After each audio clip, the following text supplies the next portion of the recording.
ఇంత పుల్లగా ఉంది. లెమన్ రైసా? మీ వాడు స్కూల్కి వచ్చి ఇవన్నీ అమ్ముతున్నాడు. This is my four father business running. Four ఏం కాదు సార్, నేను ఒక్కడనే.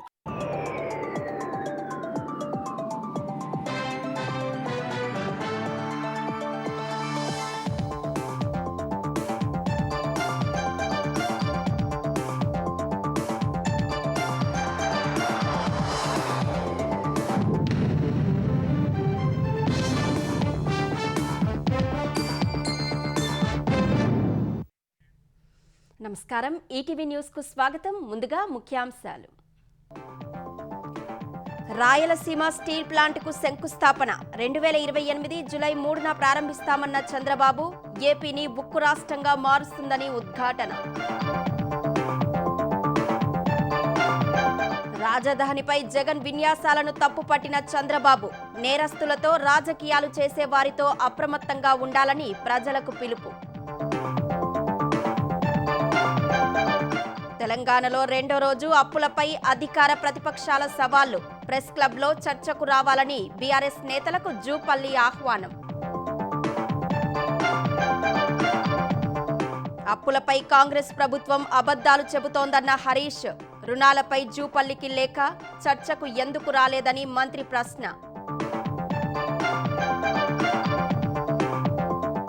అప్పులు అక్రమాలు కప్పిపుచ్చుకునేందుకే బీఆర్ఎస్ ఎదురుదాడి చేస్తోందన్న భట్టి. సింగరేణిలో బొగ్గుమాయం పూర్తి అబద్ధమని స్పష్టీకరణ. ఇన్స్టాగ్రామ్ వ్యవహారంలో మెటాకు మరోసారి కేంద్రం నోటీసులు. చిన్నారులపై లైంగిక వేధింపుల ప్రకటనలపై తీవ్ర హెచ్చరికలు. పాకిస్తాన్లో ఘోర ప్రమాదం. బలూచిస్తాన్లో లోయలో పడిన బస్సు. 40 మంది మృతి, మరో 8 మందికి తీవ్ర గాయాలు. రేపటి నుంచి అయతుల్లా ఖమేనీ అంత్యక్రియలు. 5 రోజులు సాగనున్న కార్యక్రమం. పెద్ద సంఖ్యలో ప్రజలు హాజరయ్యే అవకాశాలు.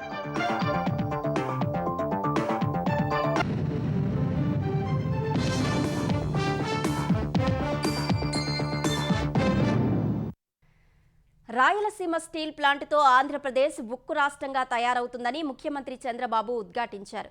విశాఖతో పాటు రాయలసీమ ప్రాంతం కూడా ఉక్కుకు కేంద్రంగా మారుతుందన్నారు. 2028 జూలై 3న రాయలసీమ స్టీల్ ప్లాంట్ను ప్రారంభిస్తామని సీఎం ప్రకటించారు.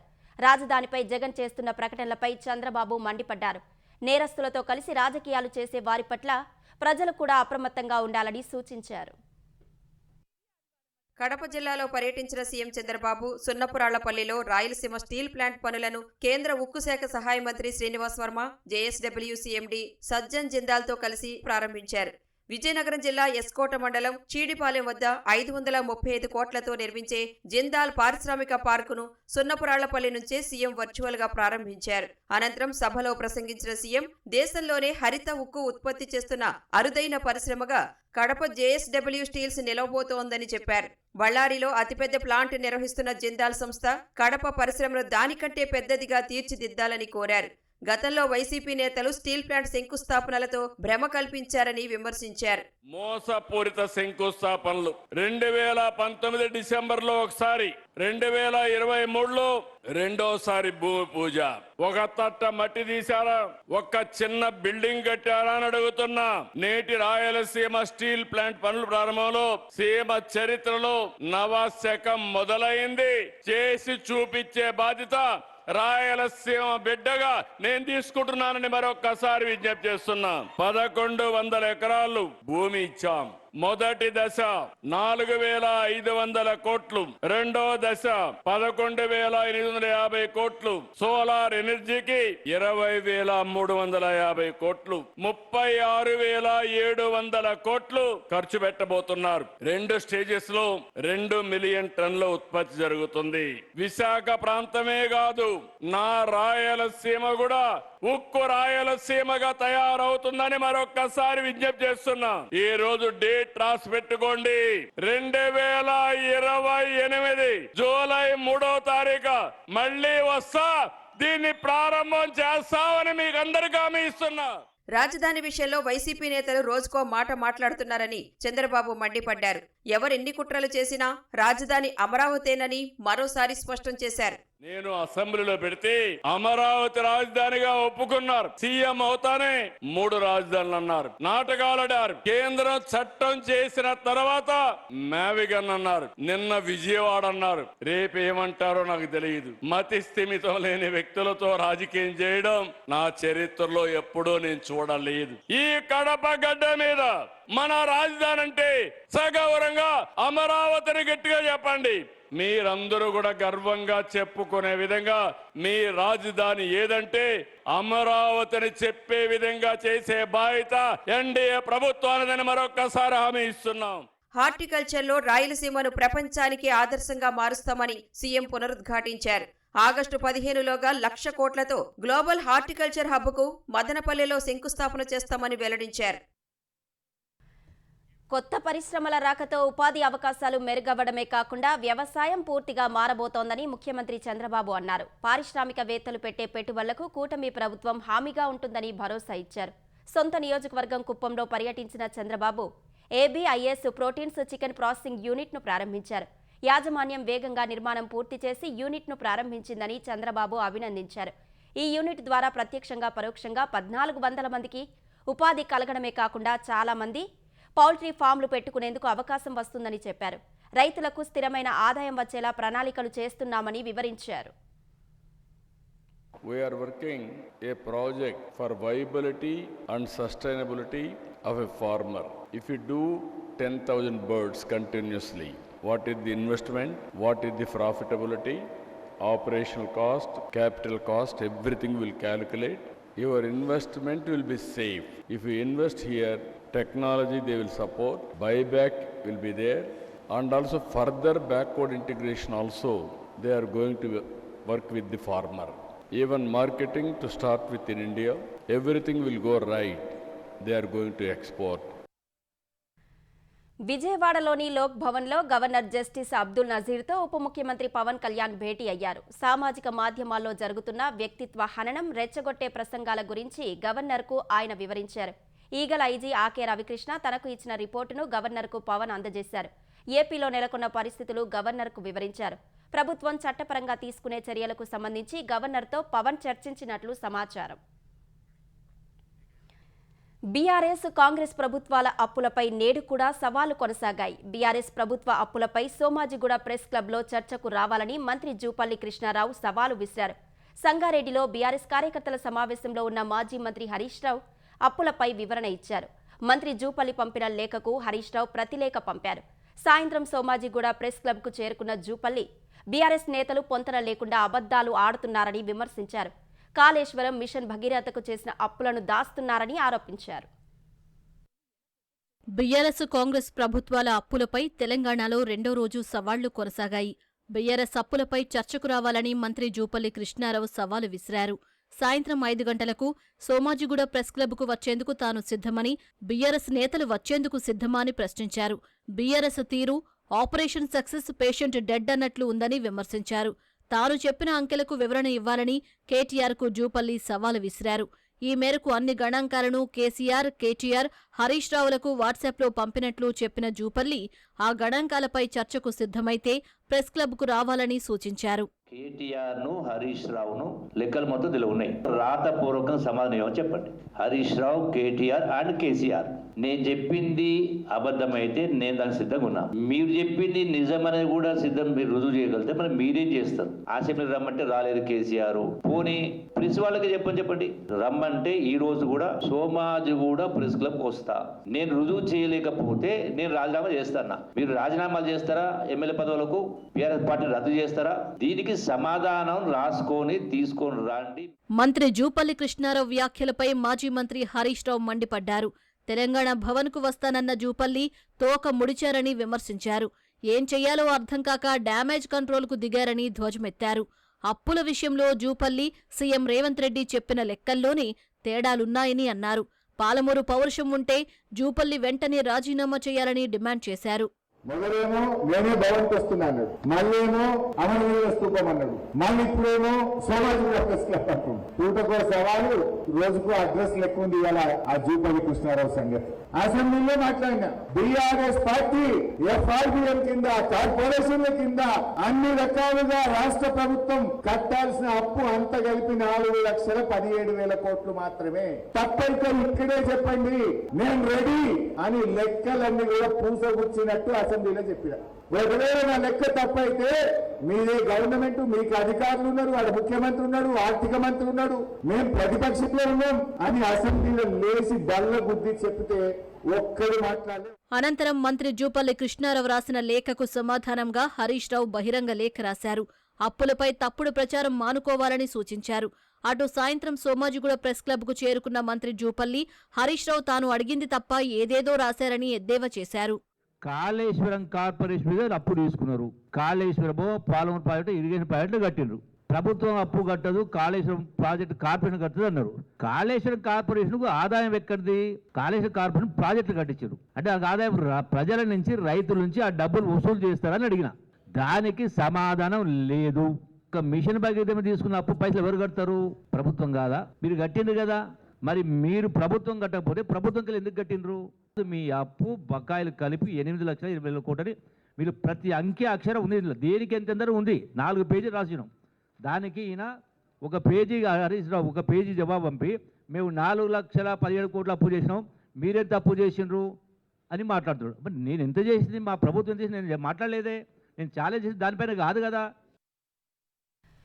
బీఆర్ఎస్ హయాంలో 8 లక్షల కోట్లకు పైగా అప్పులు చేశారని, ఈ అంశంపై కేసీఆర్తో చర్చకు సిద్ధమని ఉప ముఖ్యమంత్రి భట్టి విక్రమార్క సవాలు చేశారు.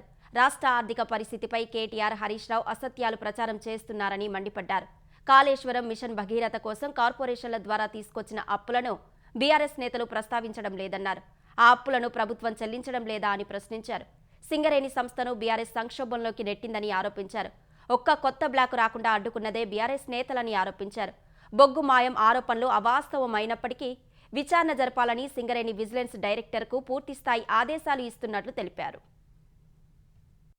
నిజంగా మీకు ఏమాత్రం బాధ్యత ఉన్నా 10 సంవత్సరాలు ఈ రాష్ట్ర ముఖ్యమంత్రిగా పనిచేసిన కేసీఆర్ గారికి సవాల్ విసురుతున్నాం. నేను అనేక అంశాలపైన మాట్లాడటానికి సిద్ధంగా ఉన్నాను. చేసిన అప్పులు వాస్తవం కాదా? ఈ రాష్ట్రాన్ని తాకట్టు పెట్టి ఈ రాష్ట్రం మీద భారం వేసిపోయింది. 8,21,651 కోట్లు, ఇది వాస్తవం కాదా? ఈ బకాయిలు అన్ని ఇవాళ రాష్ట్రం చెల్లించాల్సిన అవసరం లేదు, కేసీఆర్ చెల్లిస్తాడు, రాష్ట్రం మీద అప్పు లేదని చెప్పండి, మరి చెల్లించండి. మరి మీరు మేము మీ అప్పులు తీర్చడానికి అప్పు చేయటమే కాకుండా రాష్ట్ర ఆదాయం నుంచి వచ్చేదాన్ని కూడా యాడ్ చేసి అప్పులు తీర్చడానికి సరిపోతుంది. తెలంగాణలో మరో ఆధునిక ఆయిల్ పామ్ కర్మాగారాన్ని అందుబాటులోకి తీసుకువస్తున్నామని వ్యవసాయ శాఖ మంత్రి తుమ్మల నాగేశ్వరరావు తెలిపారు. ఖమ్మం జిల్లా కొనిచెర్ల మండలం అంజనాపురంలో గోద్రేజ్ కంపెనీ నిర్మిస్తున్న ఆయిల్ పామ్ కర్మాగారం పనులు ప్రస్తుతం తుది దశలో ఉన్నాయని చెప్పారు. గోద్రేజ్ కంపెనీ ప్రతినిధులు సచివాలయంలో మంత్రిని కలిసి అంజనాపురం ఆయిల్ పామ్ మిల్లు నిర్మాణ పనుల పురోగతిని వివరించారు. అనంతరం కర్మాగారం నిర్మాణంతో పాటు ఆయిల్ పామ్ విత్తన క్షేత్రం, నర్సరీ, పరిశోధనా కేంద్రం పనుల పురోగతిపై మంత్రి సమీక్షించారు. సీడ్ గార్డెన్లో అధిక నాణ్యతతో కూడిన నూనె దిగుబడి ఇచ్చే ఆయిల్ పామ్ మొక్కలు అభివృద్ధి చేయాలని కంపెనీ ప్రతినిధులకు సూచించారు. ఈ పరిశ్రమ ద్వారా 150 మందికి ప్రత్యక్షంగా, 700 మందికి పరోక్షంగా ఉపాధి లభిస్తుందని చెప్పారు. ఖమ్మం, భద్రాద్రి కొత్తగూడెం జిల్లాల ఆయిల్ పామ్ రైతులకు ఉపయోగకరంగా ఉంటుందని తెలిపారు. దేశంలో తొలిసారిగా ఎన్ఫోర్స్మెంట్ డైరెక్టరేట్ ఓ విమానాన్ని ఈ వేలంలో విక్రయించింది. పాల్కన్ పోంజీ స్కామ్లో హైదరాబాద్ జోనల్ ఈడీ స్వాధీనం చేసుకున్న హ్యాకర్ 800A విమానాన్ని 3 కోట్లకు అమ్మేసింది. ఈ వేలం ద్వారా వచ్చిన డబ్బును మోసపోయిన బాధితులకు తిరిగి ఇవ్వనున్నట్లు ఈడీ ప్రకటించింది. ఈ యాక్షన్ను జూలై 1న MSTC ద్వారా ఈడీ నిర్వహించింది. పాల్కన్ పోంజీ కేసు ప్రధాన నిందితుడు అమర్దీప్ కుమార్కు చెందిన ఈ విమానాన్ని 2025 మార్చి 7న శంషాబాద్ రాజీవ్ గాంధీ అంతర్జాతీయ విమానాశ్రయంలో స్వాధీనం చేసుకున్నారు. ఈ కేసులో నకిలీ ఇన్వాయిస్ డిస్కౌంటింగ్ పేరుతో 792 కోట్ల రూపాయల మేర బాధితులను మోసం చేసినట్లు ఈడీ గుర్తించింది. ఈ మేరకు PMLA అడ్జుడికేటింగ్ అథారిటీ అనుమతితో విమానాన్ని ఈ వేలంలో అధికారులు విక్రయించారు. ఈ కేసులో ఇప్పటికే 3 నిందితులను అరెస్టు చేసిన ఈడీ దర్యాప్తు కొనసాగుతోందని వెల్లడించింది. చిన్నారులపై లైంగిక వేధింపుల ప్రకటనలు, సైబర్ మోసాల ముప్పు నేపథ్యంలో సామాజిక మాధ్యమ దిగ్గజం మెటాపై కేంద్రం తీవ్ర ఆగ్రహం వ్యక్తం చేసింది. ఒకే వారంలో మెటాకు కేంద్రం వరుసగా 2 సార్లు గట్టి హెచ్చరికలు జారీ చేసింది. బాలికలపై లైంగిక వేధింపుల కంటెంట్ను ప్రోత్సహించే విధంగా ఇన్స్టాగ్రామ్లో వస్తున్న ప్రకటనల వ్యవహారాన్ని కేంద్ర ప్రభుత్వం అత్యంత తీవ్రంగా పరిగణించింది. ఈ వ్యవహారంపై వివరణ కోరేందుకు మెటా సంస్థకు సమన్లు జారీ చేయాలని కేంద్ర ఐటీ శాఖ మంత్రి అశ్విని వైష్ణవ్ తన మంత్రిత్వ శాఖ అధికారులను ఆదేశించారు. ఈ వివాదాస్పద ప్రకటనలపై మెటా నుంచి పూర్తి వివరణ కోరారు. అంతకుముందు వాట్సాప్లో కొత్త యూజర్ నేమ్ ఫీచర్పై కేంద్రం తీవ్ర అభ్యంతరం వ్యక్తం చేస్తూ నోటీసులు జారీ చేసింది. ఈ కొత్త ఫీచర్ వల్ల ఆన్లైన్ మోసాలు, ఫిషింగ్, డిజిటల్ అరెస్టు స్కామ్లు, ఒకరి పేరుతో మరొకరు మోసాలకు పాల్పడే ముప్పు భారీగా పెరిగే అవకాశం ఉందని కేంద్రం ఆందోళన వ్యక్తం చేసింది. ఈ వ్యవహారంపై సంతృప్తికరమైన సంప్రదింపులు జరిగే వరకు సదరు ఫీచర్ను నిలిపివేయాలని వాట్సాప్ను ఆదేశించింది. ఈ రిక్షాలను రిమోట్ కంట్రోల్ ద్వారా ఎక్కడికక్కడ నిలిపివేస్తూ దుర్వినియోగానికి పాల్పడుతున్న వ్యవహారానికి సంబంధించి 3 చైనా యాప్లను తక్షణమే తొలగించాలని కేంద్రం ఆదేశించింది. ప్లేస్టోర్, యాప్ స్టోర్ల నుంచి BAT, BMS, లాసిగి, ఎపోచ్, అయాన్ యాప్లను తొలగించాలని సంబంధిత సంస్థలకు స్పష్టం చేసింది. ఈ 3 యాప్లతో పాటు భవిష్యత్తులో వాహనాల భద్రతకు ముప్పుగా పరిణమించే ఎలాంటి యాప్లనైనా బ్లాక్ చేస్తామని కేంద్రం తేల్చి చెప్పింది. ఈ 3 చైనా యాప్లు ఈ రిక్షాలను నియంత్రిస్తున్నట్టు ఇటీవల సోషల్ మీడియాలో కొన్ని వీడియోలు చక్కర్లు కొట్టాయి. ఇంటర్నెట్తో అనుసంధానమైన ఈ వాహన మేనేజ్మెంట్ సిస్టమ్స్ వల్ల దేశ సైబర్ భద్రతకు ముప్పు పొంచి ఉందనే ఆందోళనలు వ్యక్తమయ్యాయి. దీనిపై రంగంలోకి దిగిన సైబర్ విభాగాలు విచారణ జరిపి యాప్ల తొలగింపునకు సిఫారసు చేశాయి. ఈ నేపథ్యంలోనే కేంద్రం ఈ యాప్లను తొలగించాలని ఆదేశించింది. ఇలాంటి హానికరమైన యాప్లు వినియోగదారులకు అందుబాటులో లేకుండా చూడాల్సిన ప్రాథమిక బాధ్యత యాప్ స్టోర్లదేనని కేంద్రం స్పష్టం చేసింది. పొగాకు కొనుగోళ్లకు అన్ని రకాల యాక్షన్ ప్లాట్ఫామ్లు వెంటనే ప్రారంభించాలని ఆంధ్రప్రదేశ్ వ్యవసాయ శాఖ మంత్రి అచ్చెన్నాయుడు ఆదేశించారు. వర్జీనియా పొగాకు కొనుగోళ్లపై టెలికాన్ఫరెన్స్ నిర్వహించిన మంత్రి ప్రతి కంపెనీ తప్పనిసరిగా యాక్షన్లో పాల్గొనాలని నిర్దేశించారు. అన్ని గ్రేడుల పొగాకును కంపెనీలు కొనాలని స్పష్టమైన ఆదేశాలిచ్చారు. రిజెక్షన్ రేటు తగ్గించాలని, కంపెనీలు సిండికేట్ అయి మంచి బేలకు సీలింగ్ పెట్టి ధరలు తగ్గిస్తే సహించేది లేదని హెచ్చరించారు. సిండికేట్ జరిగినట్లు తేలితే కంపెనీలపై కఠిన చర్యలు తీసుకోవాలని టొబాకో బోర్డుకు మంత్రి సూచించారు. కొనుగోళ్ల తీరును టొబాకో బోర్డు నిశ్చితంగా పర్యవేక్షించాలన్నారు. బోర్డు సూచనల ప్రకారం పొగాకును యాక్షన్కు తీసుకురావాలని రైతులకు అచ్చెన్న సూచించారు. దానివల్ల మంచి ధర వస్తుందని, రిజెక్షన్ రేటు తగ్గుతుందని అన్నారు. టొబాకో బోర్డు బ్యాంకర్లతో చర్చించి పొగాకు నిల్వ ఉంచాలనుకునే రైతులకు రుణాలు ఇప్పించే ఏర్పాటు చేస్తామన్నారు. వైసీపీ హయాంలో నీటిపారుదల రంగాన్ని నిర్లక్ష్యం చేసిందని ఏపీ నీటిపారుదల శాఖ మంత్రి నిమ్మల రామానాయుడు విమర్శించారు. కూటమి ప్రభుత్వం వచ్చాకే నీటిపారుదల రంగాన్ని గాడిన పెట్టామని తెలిపారు. ఎన్టీఆర్ జిల్లా జగ్గయ్యపేట మండలం వేదాద్రి వద్ద కృష్ణానదిపై కంచల వేదాద్రి ఎత్తిపోతల పథకం మరమ్మత్తు పనులకు ఆయన శంకుస్థాపన చేశారు. ఈ మరమ్మతులకు తమ ప్రభుత్వం 15 కోట్లు మంజూరు చేసిందని మంత్రి చెప్పారు. వైసీపీ ప్రభుత్వంలో రూపాయి కూడా కేటాయించకపోవడం వల్లే ఈ పథకం పూర్తిగా మూలకు చేరిందని ఆరోపించారు. ప్రాజెక్టులు, రిజర్వాయర్లు వందల వేల కోట్ల నిర్మాణం చేయడం ఎంత అవసరమో వాటిని ప్రతి సంవత్సరం కూడా మెయింటెనెన్స్ కూడా అంతే అవసరం. గొడ్డల పార్టీ పాలనలో మెయింటెనెన్స్ కోసం 5 సంవత్సరాలకి 200 కోట్ల రూపాయలు ఖర్చు పెడితే మేము మెయింటెనెన్స్ కి ఈ 2 సంవత్సరాల్లోనే 1216 కోట్ల రూపాయలు ఖర్చు పెట్టాము అని అంటే గత ప్రభుత్వానికి ఈ ప్రభుత్వానికి ఇరిగేషన్ యొక్క ప్రాధాన్యత ఏంటనేది మీ అందరికీ అర్థమవుతుంది. గుంటూరు జిల్లా మంగళగిరిలోని శ్రీ లక్ష్మీ నరసింహస్వామి ఆలయంలో సుమారు 6.5 కోట్లతో చేపట్టనున్న అభివృద్ధి పనులకు విద్యాశాఖ మంత్రి లోకేష్ భూమి పూజ చేశారు. ఆలయంలో నూతన యాగశాల, స్వామివారి మండపాన్ని పునర్నిర్మించనున్నారు. శ్రీకృష్ణదేవరాయలు తర్వాత లోకేష్ మంగళగిరి శాసనసభ్యుడిగా ఎన్నికయ్యాకే ఆలయ అభివృద్ధి పనులు చేపడుతున్నారు. ఆలయంలో తాజాగా నిర్మిస్తున్న కట్టడాలు చరిత్రలో నిలిచిపోయేలా ఉండాలని లోకేష్ అధికారులకు సూచించారు. భక్తి శ్రద్ధలతో ఎలాంటి లోపాలు లేకుండా నిర్మించాలని ఆదేశించారు. ఆలయ నిర్మాణ పనులను ధర్మకర్తల మండలి సభ్యులు ఎప్పటికప్పుడు పరిశీలించాలని సూచించారు. అనంతరం లోకేష్ స్వామివారిని దర్శించుకుని ప్రత్యేక పూజలు నిర్వహించారు. ఆలయ అర్చకులు స్వామివారి తీర్థ ప్రసాదాలను మంత్రికి అందజేశారు. ఆదాయానికి మించిన ఆస్తుల కేసులో హైదరాబాద్ డీఎస్పీ భీమ్రెడ్డి నివాసంలో జరిగిన ఏసీబీ సోదాల్లో దాదాపు 200 కోట్ల రూపాయలకు పైగా ఆస్తులను అధికారులు గుర్తించారు. భీమ్రెడ్డికి సంబంధించిన 16 చోట్ల ఏకకాలంలో సోదాలు నిర్వహించిన ఏసీబీ భారీగా బంగారం, వెండి ఆభరణాలు, స్థిర చరాస్తుల పత్రాలు స్వాధీనం చేసుకుంది. సోదాల అనంతరం డీఎస్పీ భీమ్రెడ్డికి నోటీసులు ఇచ్చిన అధికారులు అతని అనారోగ్యం కారణంగా అదుపులోకి తీసుకోలేదు. ఆరోగ్యం కుదుట పడ్డాక అరెస్టు చేస్తామని ఏసీబీ అధికారులు తెలిపారు. భీమ్రెడ్డి తెలంగాణ, కర్ణాటకలో భారీగా ఆస్తులు కూడబెట్టినట్లు తెలుస్తోంది. ఇరాన్ దివంగత supreme leader Ayatollah Ali Khamenei అంత్యక్రియలకు ముందు కీలక పరిణామం చోటు చేసుకుంది. ఖమేనీ సంతాప సభ సందర్భంగా ఇస్లామిక్ రివల్యూషనరీ గార్డ్ కోర్ ఐఆర్జీసీకి చెందిన జనరల్ అహ్మద్ వాహిదీ అజ్ఞాతం వీడారు. గత రాత్రి టెహ్రాన్లోని ఆయన నివాసం సమీపంలో చిన్నపాటి సంతాప సభను నిర్వహించగా ఈ సభకు ఐఆర్జీసీకి చెందిన శక్తివంతమైన జనరల్ అహ్మద్ వాహిదీ ఖమేనీ శవపేటిక పక్కన కూర్చున్న దృశ్యాలు కనిపించాయి. ఇరాన్ యుద్ధం ప్రారంభం కావడానికి కొన్ని వారాల ముందు ఫిబ్రవరి 8 నుంచి ఆయన బహిరంగంగా కనిపించలేదు. అమెరికాతో జరుగుతున్న యుద్ధాన్ని శాశ్వతంగా ముగించేందుకు జరుగుతున్న చర్చల్లో ఇరాన్ తరపున కఠిన వైఖరిని రూపొందించడంలో జనరల్ వాహిదీ కీలక పాత్ర పోషిస్తున్నారని తెలుస్తోంది. ఫిబ్రవరి 28న జరిగిన ఇజ్రాయెల్ దాడుల్లో తీవ్రంగా గాయపడి ప్రస్తుతం అజ్ఞాతంలో ఉన్న ఇరాన్ నూతన సుప్రీం లీడర్ అయతుల్లా ముస్తఫా ఖమేనీతో ప్రత్యక్ష సంబంధాలు ఉన్న వారిలో వాహిదీ ఒకరు. అటు ఖమేనీ అంత్యక్రియలు రేపటి నుంచి అధికారికంగా జరగనున్నాయి. పాకిస్తాన్లో జరిగిన ఘోర ప్రమాదంలో 40 మంది మృతి చెందారు. వాయవ్య పాకిస్తాన్లోని ఖైబర్ పఖ్తూన్ఖ్వా ప్రాంతంలో ఈ ఘటన చోటు చేసుకుంది.